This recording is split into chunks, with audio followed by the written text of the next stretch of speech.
All right. Good afternoon, everyone, and thank you for joining us this afternoon for our webinar. I'm Bobby Argita, Senior Investment Specialist here at National Bank Direct Brokerage, and our webinar topic today is the new geopolitical era. Why investors are watching global defense. It's certainly a topic that's in the news. Obviously, there's been quite a bit on the news about what's happening in different parts of the world. Everyone's talking about the defense budgets at 2%, 3%, 4%, 5%, and countries obviously, whether it's a big country, large country, everyone has to spend money on defense. Whether you call it an investment or an expense, we'll leave that to everyone's personal opinion, but it's something that's out there. So today, to help us understand what's going on, I have two guests, but before I introduce them, just to mention, obviously, the information that's going to be provided in today's webinar is strictly for information purposes. It's not a recommendation on our part, so please take that in consideration. Clients are obviously responsible for making their own investment decisions, and so please keep that in mind. Webinar is looking to last about 45 minutes. There will be a Q&A near the end. So as the webinar is progressing, don't be shy. Write your questions in the chat. We'll go back to them. Better to add them now in case you forget. So let's begin. I'd like to start off with one of our guests here is Mr. Angelo Katsouras, geopolitical analyst at National Bank, who will be talking about the defense sector.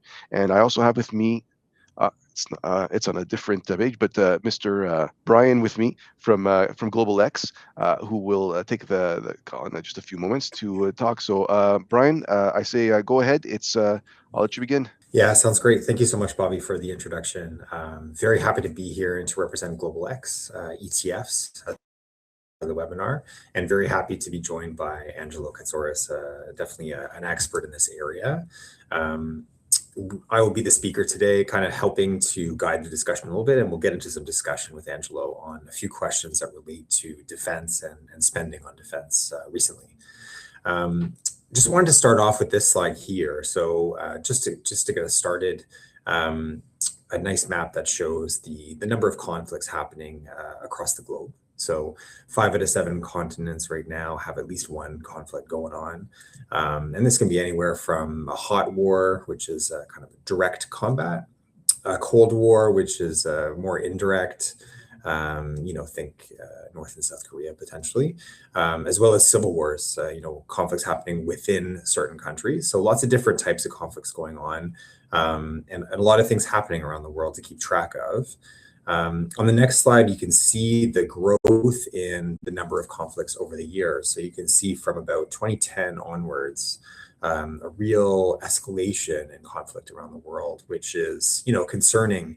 An interesting data point, but also concerning, of course, for us to see so many things going on around the world that are problematic, so much aggression, and also passive aggression with some of those cold wars like we talked about. So yeah, a significant growth over the past few years. Obviously, it's kind of ever present in our current news cycle, but we'll kind of dive in and understand some of the dynamics that are going on, especially with regards to procurement of military equipment and how these things kind of work in the background. So moving on to the next slide, wanted to show, like Bobby mentioned, there's a certain percentage goal for countries to spend on military defense as a percentage of their GDP. So this orange line from left to right is indicative of that 2% goal that NATO has established. You can see in the light blue bars, that's the spending of each country in 2014. And you can see in the dark blue bars how that's changed over time. It's grown to that 2% goal, or in some cases even beyond it. So a lot of European countries spending more than 2% of their GDP to make sure that they're armed properly in case of conflict, and spending money and resources in order to achieve that. So again, a real growth over time, over the course of 10, 11 years for NATO countries spending on defense and increasing their budgets for defense. Now, moving outside of NATO, on the next slide, the left side here, you can see Asia. So the orange bars represent the growth in spending for Asian countries as a whole, so the entire continent. The dark blue, you can see China's spending on defense. So obviously a big player in terms of investing in defense over time, very important spending for them. On the right side, it's a bit harder to track this, but Russia's defense spending on the right side. Obviously, there's been some developments in 2023 or so, 2022, 2023, you see a real growth there after the start of the Ukraine war, the war between Russia and Ukraine, spending a lot of money on defense. And we have two bars there because it can be a bit hard to estimate. So, one shows the spending that Russia has reported, but the orange bars are the estimate of the real spending from a research think tank in Canada, in Europe, actually.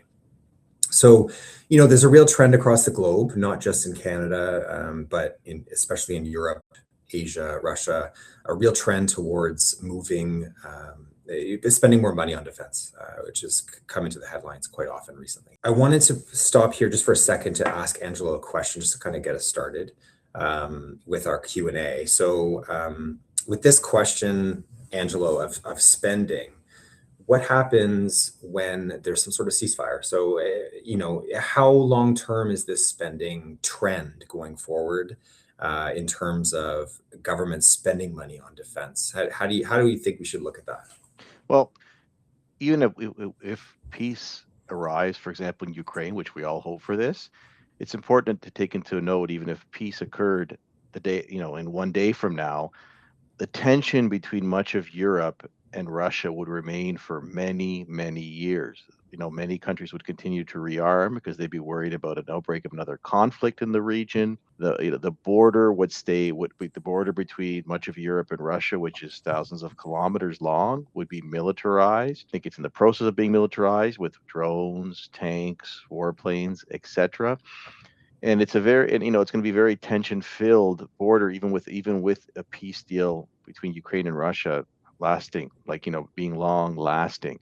And it's very different than the Cold War, because during the Cold War, you had a bit of a buffer. The Soviet Union was there, then you had the European countries, the Warsaw Pact countries, allied with the Soviet Union, acting as a buffer between NATO countries and the actual Soviet Union border. So it's very different today, where they're actually, NATO and Russia share a border, a very tense-filled border. So that is important to say. Even if peace comes, the paranoia remains. The same thing in Iran. If there was peace, there was peace tomorrow, and it appeared to be holding, you'd still have a lot of countries continuing to reinvest in weaponry, right? Just in case conflict breaks out again, the U.S. will have to remain in the region to protect its allies. The U.S. is probably going to have to also rebuild its depleted stocks of missiles. So all of this will mean that even in the scenario we all hope for of peace, you still rearm just in case. And the North Korea, South Korea example is a case in point. Peace is, it's been tense-filled peace, but it's largely held for over 50 years. But South Korea still has a very large army as a precautionary measure. And by default, they have a pretty substantial military industry as well. Okay, that's fascinating. So definitely a long-term trend then, not just something that's coming up right now with Ukraine and Iran in the headlines. Okay, thank you for that. Let's move on to the next slide. Just want to talk a little bit about how this spending is actually occurring with government spending on military defense. So in light blue here, you can see how defense spending occurred more in the past, so around 2020, not so long ago. But in that short period of time, we've moved to different types of spending in the dark blue section. In case you can't see that, I know it's a pretty small image. In the past, the expenses have mostly been focused on aviation, on missiles, naval construction. So those are the largest portions of the budget generally. And more recently, what we've seen is spending on space-based systems. So that's kind of a newer area. And anti-missile defense systems primarily. So a little bit more forward-looking, technology-focused. So there's been quite an evolution there in terms of how governments are actually spending money on defense. On the left side of your screen, you can see a few other trends that are going on. So the movement from just-in-time spending on defense to just-in-case. So building up stockpiles of equipment just in case there is a conflict coming down in the future. You can see also there's been a rapid acquisition and streamlining of buying of equipment over time. So that's been pretty important for governments to be able to move quickly.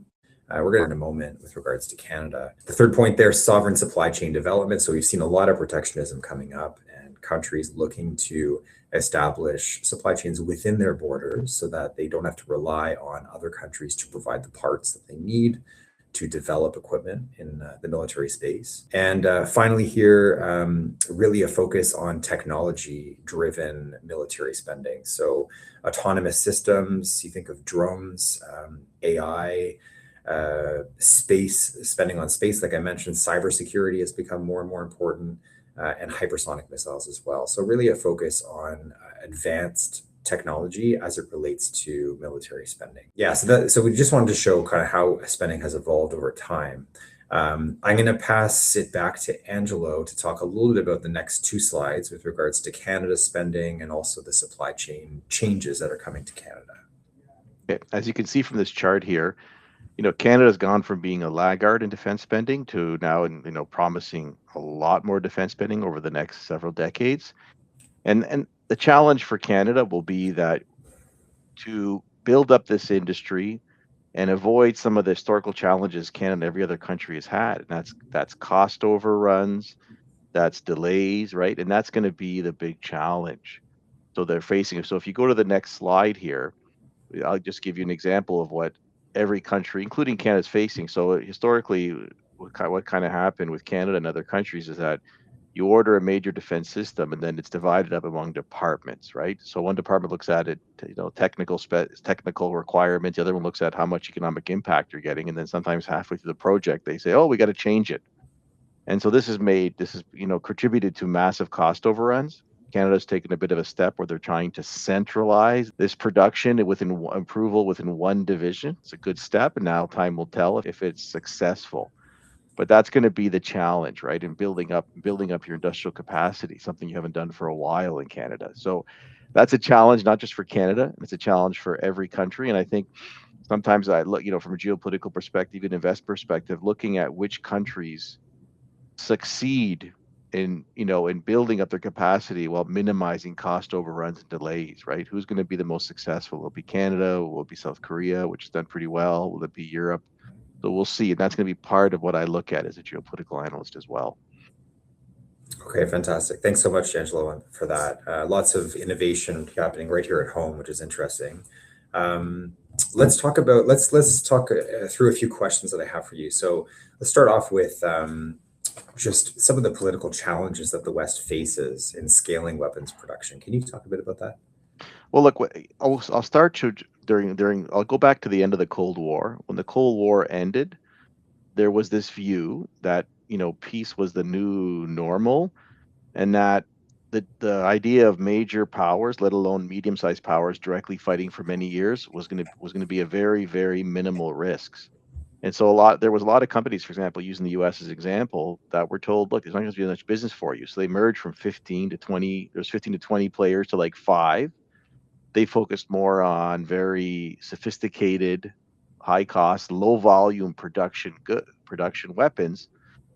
And and then what happened was that this was put into doubt with the conflicts in Ukraine and Iran, and then there was this need that now you need these more expensive weapons to stop some of the larger missiles carrying hundreds of pounds of explosives, but you also need to make things quicker to stop drones in an economical manner. Problem is, you got to change your supply chains that have been refined over decades. That's going to take a while. Leaves a space open to smaller companies who can make things quicker, make things cheaper. So it's a whole kind of rejigging of our mentality, right? Of what it was, right? And so we've gone from during the Cold War from producing things very quickly to producing very sophisticated things very slowly, and now trying to relearn how to make certain portions of them very quickly again. And that's a challenge throughout the West. Yeah, it sounds like a challenging thing. Okay, perfect. Next question I had was just with regards to popular support. So do regular citizens support increasing defense spending over time and the debt that goes along with it? Well, this is the thing that it's a bit of I think it's a bit of a mixed bag, because we've seen a lot of polls in Canada as well and all over the Western world where people now support more defense spending.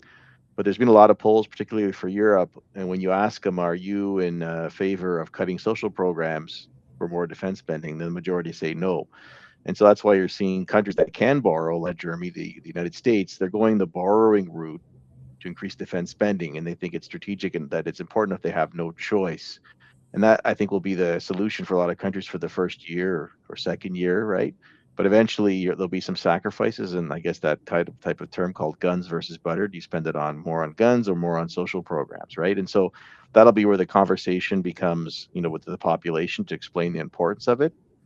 And I think also if that this also highlights the importance of building things in an efficient manner with an economic impact for your country, because being able to do that successfully increases public support. If you don't, you reduce public support for that. Okay, interesting. Turning more global in scope, so just thinking about what's going on with the wars around the world, geopolitical tensions, and the protectionism as well that comes along with that, reshoring some of our supply chains. How is all this going? Like, how are the supply chains being disrupted by geopolitical tensions and all this stuff? Up until I'd say up until about 10 years or so ago, when a country was building a supply, when a company was building a supply chain, all they thought about was where you could make the components in the most efficient manner. Then you throw in protectionism, conflicts, political tension, etc. Now countries want to make, and companies want to make supply chains for national security. But the challenge is what you gain in security, you often lose in economies of scale, right? In efficiency, right? Things were specialized. 3 or 4 companies would do them as well as possible. I think 20 years ago, for example, 20 companies made advanced semiconductors. Now 2 or 3 do, and they're very efficient. But then it leaves it open to disruption. So that's a challenge. Now the other challenge is that bringing back things you haven't done in a long time, right? Whether it's medicine, semiconductors, certain commodity refining, making special components. When you haven't done things for a while, it's challenging. And I kind of have this rule: if a country as a society hasn't done something in about 30 years, you tend to forget how to do it, right? The workers retire, some of the university programs are shut down, and you kind of have to relearn this. I remember one time watching an interview with an executive from TSMC, and they asked him how long does it take to build a semiconductor ecosystem, and he said, well, 4 or 5 years to build a fab, but it can be 10 or 15 years to train the professors or train the students, right? And many countries, including the United States, they're saying we have no choice. We got to do this. We got to invest in this, right? We have to invest in this because these are capacities you need, especially in a lower trust world. But it's something that's going to be done over many years, and you have to kind of rebuild what you forgot how to do. Okay, interesting. Thank you for that. I guess I'm curious about North America and our distance from these conflicts. Like, we haven't had anything super close to the US or Canada in terms of a major conflict going on. Is that an advantage for us in terms of being Yeah. a part of a supply chain or producing equipment of this type? Well, like the choke points, the Strait of Hormuz is kind of brought home for a lot of investors that where Canada's natural resources are far away from geopolitical tensions and choke points. Now it's up to us to get our act together and to build up the manufacturing and refining and the transportation for the defense and mineral sectors, for example. And it's you look at Europe, for example, it's surrounded by political instability, whether it's a bit of North Africa with countries like Libya, Belarus, Russia, Ukraine. The Middle East is not far away. We're surrounded by ocean. So we have that kind of we have these natural resources, potential manufacturing in areas far away from choke points and far away from geopolitical tension. Also, in a world that's increasingly automated, I consider electricity to be in some sectors just as important as labor costs. And Canada and the United States have among some of the lowest electricity costs in the world. We're a bit, we're way ahead of Europe, for example. Electricity costs are 4 or 5 times higher in some of these countries. So those are tremendous advantages that we have if we play our cards correctly in Canada and the United States. Okay. Okay. Fantastic. Bobby, if you wouldn't mind switching to the next slide, that would be perfect. I just had one last question for Angelo at this point on the strategic importance of commodities. You've touched on it a little bit, but can you just comment on the importance of these commodities as it relates to military defense systems? Well, some of these commodities, like, you could take, for example, like rare earth minerals that the U.S. government thinks are strategic, and they're providing subsidies, even price supports. And it's a small industry, but without earth minerals, you can't support you can't support the defense sector, you can't support IT sector, so it's crucial. And also when it comes to a lot of the mineral sector, like we have mining firms here, but we were in North America, we refine very little. You have to send it somewhere else to refine it, bring it back, and that's now considered a strategic weakness.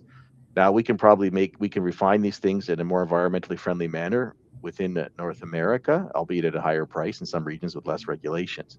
But it's that challenge of, if you want to have a certain amount of national security in supply chains, having the mining and the refining capacity in key commodities becomes geopolitically important, right? And then you're seeing that a lot of countries are putting their, they're subsidizing these sectors because they consider it to be strategic. Fantastic. Okay, yeah, it's coming up a lot in the news these days.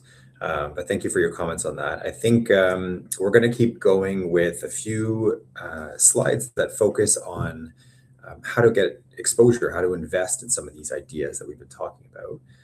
Bobby, did you want to say anything at this point before we keep going? Yeah, absolutely. So I'll just change the slide. Actually, there's the slide that I should have shown at the beginning. Sorry about that, Brian. Okay. It got lost in the presentation. Obviously, Angelo's he's taking a little. He's going to step out for a moment, but he will be coming back for the Q&A. I know that some of you have sent a couple of questions in the chat, so thank you for that. They'll be reviewed. And again, if anyone has additional questions, write them up in the chat. We'll be more than happy to try to answer them. And at this point, I guess, Brian, I'll go to the slide so you can continue. Okay, perfect. Yeah, thanks so much, Bobby. Excellent. So yeah, let's talk a little bit about ways that you can get exposure in your portfolio to some of these ideas we've been talking about. You can see here we have two ideas. One is more specific, so choosing a company somewhere in the world that focuses on military equipment, focuses on cybersecurity, focuses on missiles, whatever it might be. That might be one way to get exposure to this theme and the increased spending that's coming from governments around the world. Using an ETF or a mutual fund or what have you is always a more general way of getting exposure, a broad exposure to a theme or a sector. And this defense theme is no different. So, you can think of thematic investing as being kind of a sector that goes across borders and goes across traditional sectors. So a thematic investing approach would involve buying an ETF that gives you exposure to lots of different companies around the world that are related to this theme in particular. So that's one way to do it. And we'll get into some options for that in a moment. Did want to mention that, as you can imagine, we really hope for peace around the world. That's the most important thing here. So it can be kind of a controversial topic to talk about investing in defense companies. Of course, that's perfectly fine if that's an investor's perspective. But at the same time, as we've outlined, there is kind of an increase in spending going on in this space. And so interesting for some investors to take a look at. And yeah, so let's move on to the next slide. We can keep going a little bit. A couple of themes that are related to defense, but not exactly defense, could be interesting ways to get exposure as well. So here on the left side, we're talking mostly about semiconductors, which Bobby also referred to earlier, Angelo referred to earlier.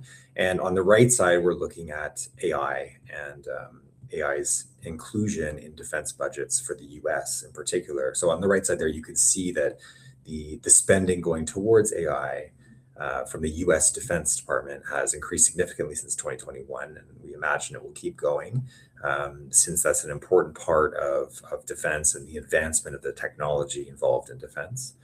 On the left side, we can talk a little bit about the importance of chips, the importance of semiconductors. Essentially, the chips that are used by consumers are a little bit more basic compared to the chips that are needed for military systems.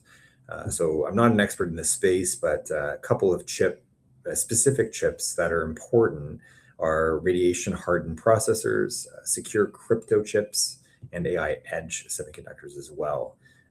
So these are important, and obviously there's a lot of spending that will need to go into semiconductors as well to incorporate these important chips into the military equipment that's being ordered around the world. let's see here. There's of course also the CHIPS Act, which was recently enacted in the U.S., which is a kind of a repatriation, reshoring effort to spend some capital on getting that chips, that manufacturing of chips back to the U.S. rather than relying so much on Taiwan and other areas. So another kind of tailwind for the industry potentially. And then you can also think about like individual companies. Of course, there's the NVIDIAs of the world and whatnot, but also in terms of AI, we think of Palantir, which is an interesting company, quite popular these days. Anduril being a popular one as well. Good companies that are evidence of the incorporation of chips and semiconductors and AI into defense spending overall. So I'll leave it at that for those two themes, and then maybe we can skip to the next slide, take a look at a couple companies that you might have heard of or seen or be considering for investing in defense. So 3 different ways to kind of play it here, just 3 examples, not recommendations from my part, but all of these are included in the ETF that I will get into in a moment. So Rheinmetall being a European defense company, quite well established, focuses on defense and mobility, and they manufacture military systems and munitions primarily, among other things. Palantir, obviously a very well-known company in the US, focused on big data analysis, AI, government applications, but also a lot of private sector contracts as well. So, definitely a tech-forward company that's involved in the space. Lockheed Martin being a little bit more traditional approach to defense spending. So, they focus on manufacturing of fighter jets, anti-missile defense systems, et cetera. But quite a well-known company with a very large market cap, 704 billion, you can see there. So the biggest one overall in terms of those 3 companies. So yeah, just 3 different ways that you could look at it. But if you are looking for a diversified approach, you can take a look at the next slide. So we have an ETF at Global X that was launched about a year ago. SHLD is SHIELD is the ticker. Global X Defense Tech Index ETF. So it is a passive ETF that gives exposure to defense companies around the world that exist in different sectors. We're focused on technology quite a bit, not just on traditional defense. So looking for companies that are forward-looking and that have some aspect of technology in their approach. So like I said, global exposure, you can see in the first column there, the top holdings give you a sense of what's going on with our holdings there. We're also comparing it with another big ETF in Canada that is a defensive ETF as well, that is only focused on the US. So there's different ways to play it. We believe in the global approach because there's, like I mentioned, Rheinmetall is an important company in Europe. We believe in that global approach, but there is another ETF in Canada offered by another provider that gives exposure to only US companies. So that's why we have a couple different charts here. But SHIELD is the ticker that we promote and we're interested in promoting. And then we can move on to the next slide just to give a little bit more in terms of other ways to get exposure. So at the top there, you've got pure play defense with SHIELD, like I mentioned, global exposure to defense. We've talked a bit about some related sectors. So CHIPS is our ETF focused on semiconductors. So that's a global exposure to semiconductor companies around the world, which again could be kind of related to defense spending. Our AI infrastructure ETF Matrix, MTRX, again, is kind of related to this theme, focused on the needed to support the AI ecosystem. So everything from the materials that are needed for data centers to actual raw materials like copper and uranium are included in there as well. So quite a diversified infrastructure ETF, again, somewhat related to defense. And then finally at the bottom, Global X is a big provider of commodity ETFs. We have quite a few in our lineup, and these are just 2 examples. Copper Producers ETF, COPP, if you're looking for exposure to copper in particular, and then uranium, HURA, being the last ticker at the bottom there, giving you exposure to physical uranium, but also companies that produce uranium as well. So different ways to play the theme. Some will be more volatile than others. So it's important to take a look at what you're investing in, what it holds, what the risk rating is. So be careful with that. But just wanted to offer some different possibilities for ways to get exposure to the space. And there's, of course, other ETFs available listed in Canada that can give you similar exposures as well. That's all we had in terms of content for today. I'm going to invite Angelo to return, and we're going to questions in a moment. Bobby's going to take a moment to speak about the National Bank platform, but please do submit some more questions. Happy to help with answering any questions you have about the space and about our ETFs. Listen, for those of you who aren't already National Bank Direct Brokerage clients, just a quick tour of the platform. Little heads up, when it comes to buying ETFs, buying or selling ETFs, or buying or selling stocks that are listed in North America, we don't actually charge a commission for that, so it is free. There was a question about individual securities, so I can maybe give you, I suppose a hint. One of the tools that we have on our site, you can find it under the markets heading, under Trading Central, and specifically it's called Strategy Builder. Obviously the defense sector, it is a sector, but when it comes to, when you look at, let's say, the pie chart of, like, for investing, right, there's energy, there's financial services, industrial products, but there's not actually one for defense, right? So they're split amongst them. So under Strategy Builder, they have a theme section. And again, there's stuff in there. We talked about AI. I've got here a theme for Berkshire Hathaway, but there is a defense theme one here. So it's companies in the defense sector. These are Canadian and U.S. companies. This could be perhaps a start for those of you who are looking. Some of these are most likely held in one of the ETFs, so this could be an area to look at. One of the questions was about recommendations on stocks. So obviously, myself, Brian, Angelo, we're not here to give investment advice or to recommend any stocks. But if you were looking to find additional information, then what you could do is there's two options, but under our research tab, under company coverage, we have two sources. One of them is National Bank Financial, which covers Canadian companies, and then there's Morningstar, which is U.S. companies and large cap Canadian companies. But you could, for example, again, look for Morningstar, and if memory serves me correct, I think Lockheed Martin.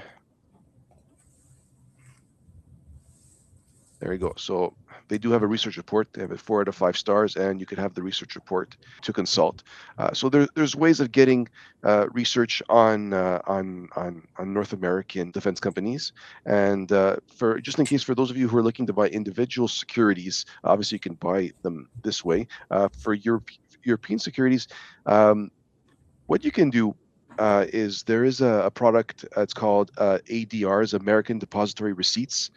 So, for example, let's say you're and you're in Switzerland, and you're not listing your shares in the States, but the ADR basically takes Nestle shares and repackages them in a format that you could purchase on a U.S. exchange. So it's quite possible that some European companies in the defense sector are also in ADR. So I just go on Google and search for ADRs and see if there is a list. That's essentially it for the platform. I'm going to go back to the presentation. Hopefully, we've had some questions that came in. Yes, there's some great questions here. I'm happy to lead this part of the Q&A. Angelo, really interesting questions here on the relationship between this US-Iran war and China, especially with regards to the constraints on energy that are coming about because of the Strait of Hormuz being closed. Can you just talk a bit about that, how China might react to this, what your view is on the effect on China of this war? Okay. Well, okay. There's two ways to look at it, kind of around how the Iran conflict impacts, let's say, China, and also the Taiwan situation. Just to expand that a little bit. Now, what the Iran conflict is doing is it's making other countries and other companies say, what happened if tensions broke out in another choke point, like the Taiwan Straits? Now, I'm not saying it's going to happen, but it's forcing companies to kind of do scenario planning. In my opinion, then, what this is going to do is a trend that already existed before the Iran conflict, and that's that trend of reshoring or regionalizing your supply chains, geographically or among allies, it's only going to get more. It's going to be more reinforced, right? So this trend just picks up. It picks up a bit of pace because of this. China, in terms of energy and its impact, it's probably much better prepared than a lot of other countries. They have tremendous reserves of oil. I think 3 months of imports or 4 months. They do have some gas reserves as well. Coal. Remember, a lot of the cars now are electric vehicles, so they're using coal. They have coal for the electricity. They make their alternative energy components and alternative energy sources, and so they're much, and they have refineries to make some of the refined fuels. So they're of course they're going to be hurting, but I think they're better prepared than, say, many countries in the West who got rid of a lot of their refining capacity in Europe, for example, right? Because even if you can get the oil, you have to be able to refine it, right? And so that's the thing. So so this also reinforces for China to stay independent, to have your independence. It reinforces for other countries the importance of having some independence as well, in terms of making sure you have more production regionally or within your own country to have a buffer against outbreaks of violence and impacts on choke points. And the what if ever tensions broke out around Taiwan and there was a blockade, scenario planning for your supply chains, which probably leads to further regionalization and reshoring, even if the costs are higher, right? So high trust world, build for efficiency; lower trust world, you build for security. Even if the costs are higher, you have to kind of bring a lot of this production back for defense, for commodities, and even other industrial components as well, at least part of it. So that, I think that's how you're going to see the impact toward Taiwan and China. Okay, fantastic. That's super interesting. Another question related to geopolitics.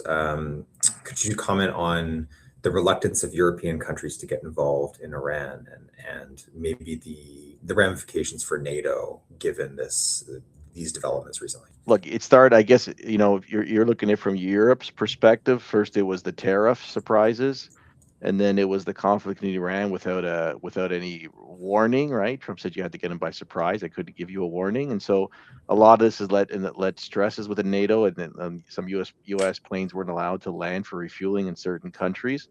I think it stresses it, but I don't think it leads to the breakup of NATO. It's kind of like a family. You might get in a fight with your brothers or sisters or your close cousins, but you really have no choice. Stay together, maybe a looser organization. Europe has a massive trade surplus with the United States and a massive trade deficit with China. Even on the economic front, right? They're condemned to be with each other. So look for this. There's a lot of tension here. Look for NATO to be loosened up a bit as Europe tries to become more self-sufficient, which is going to be a very long process, by the way, right? A very long process. But I do think NATO is maintained, perhaps not as tight as it once was, as this pressure for every region to be more self-sufficient in defense. Okay, fantastic. A question also about withholding tax, which is a great question. An investor asking how withholding tax is dealt with when an ETF holds international stocks. So what I would say is I can't give tax advice. I can't give specific examples of how this might work right now. But typically what happens when an ETF is holding foreign securities is that they're just as if we are an individual, there is withholding tax that is applied to that ETF. So depending on which country the dividend is coming from, there would be a withholding tax that's taken from the source before it arrives within the ETF. So it is something to be aware of when you're investing. Typically, that's how it works. Maybe I could jump in, Brian, in terms of for those you having ETF questions looking, if it's all right, I'll just go back to the NBDB platform, and I'll show you our ETF center. So once you're logged in, you go under markets, and you would choose ETF center, and so there's a screener. And obviously, even if you have your brokerage account with somebody else, any online brokerage firm is going to have an ETF screener. That's worth their salt. Ours is here, but for those of you who'd like going through documents, there's our ETF research tab right over here, and you would click on ETF research and strategy. So the last update was on April 7th, and if I click on that, I get this. Yeah, I know it's a big document, but specifically For those of you who are already NBDB clients, this is not going to be a surprise. I'm referring to the, where are you hiding? November 28th. It's called Exchange Trade Funds Canada and US. Essentially, what this is, this document is usually updated every couple of months. So, maybe down the road you'll see something in May. But it's a snapshot of all Canadian and U.S. listed ETFs as of November 28th. The way the categories are split up, I think it might be easier to find some of the more thematic ETFs. So there is actually a category called thematic equity. For Canadian ETFs, there's also thematic equity for US ETFs. Again, there's global sector. So, for example, if we're talking about materials, you might be able, let's say, by clicking that category, you've got materials here. So I think it's a document that's worth exploring. Obviously, you'll find the defense ETF in there as well. So this could be something that could help you, whether they're Canadian or U.S. listed ETFs, to find what you're looking for. There's a question here. Someone asked about a more divided world order and where's Canada heading, and whether Canada should move away from the U.S. toward other regions. And just to take that, I think it's really important to take into account in this new world. It's not just America that's trying to reshore supply chains. It's Europe is doing the same thing. China, Brazil, Asia, everyone's trying to reshore supply chains, and there will be a regionalization of supply chains regardless of what happens. And in Canada's, in Canada's kind of point of view, we will always be, geography is destiny. When it comes to natural resources, and when they're in demand and refining them, you can jump some of the tariff walls with that in this more protectionist world. And I think that's something Canada as a country should do as well, right? We mine, but we don't refine. We sell oil to the U.S. They sell at a discount. They refine it, sell it back to us. We sell gas to them. They can sell more LNG at 5 times the cost. So there's a lot of things we can do on the natural resource sector to kind of to get more wealthier and also over jump tariff walls. So I'm not against diversifying, but the challenge of diversifying the U.S. is a longer term strategy. And sometimes some of the solution it will be on the natural resource side, where you can jump where a tariff falls a bit more easily in other commodities. Yeah, that was a great question. Thank you for addressing that one, Angelo. I think we've done what we can for today, but I'll pass it back to Bobby because I think we have. Yeah, Brian, you're right. I think we're good. I think we've answered all the questions that we can answer. So I'd like to thank yourself and Angelo for taking the time, creating this presentation, talking about helping educate people on the sector, and obviously thank you everyone for logging in. We'd like to make this webinar available on our YouTube channel in the following weeks. So keep a heads up. And thank you everyone for coming, and have yourselves a great day. Bye everyone.